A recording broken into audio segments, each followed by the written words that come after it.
Ito dito ma'am kapag low tide.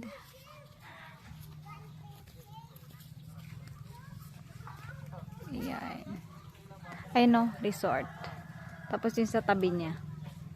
Ayun, doon yung Isla Rita na pupuntahan namin bukas. Doon. So ayan. Ay, nandito kami. O diba, busy silang dalawa. O, pag dito ka sa tabing dagat, ito ang pwede mong gawin. Maglaro ka ng tawag ba dyan? Buhangin.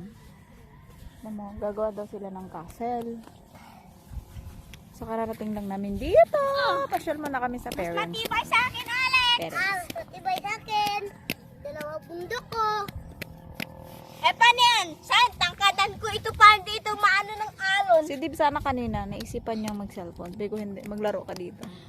Ayan, nandito kami. So, low tide siya. Ibig sabihin pag hapon low tide, then pag morning high Ito tide. yung semento ko. So, ayan. Pag ganitong low tide, pwedeng yung tinatawag namin na manginas. Swimming pool na. Yun. Ibahin mo dapat yung ano mo. Tapos yung lagyan mo doon ng sa semento. part na yun, doon, Para pwedeng protektado. manguha ng lato doon. Kasi yung alam ko doon before doon sila kumukuha ng lato yung mga taga dito. Di ba ayun So, sa'yo? ayan, nandito kami Papunta ako dyan ngayon. ako. Pasyal. Saan? Ayan, low tide talaga guys. Ayan. Ayan. Ano? O, diba?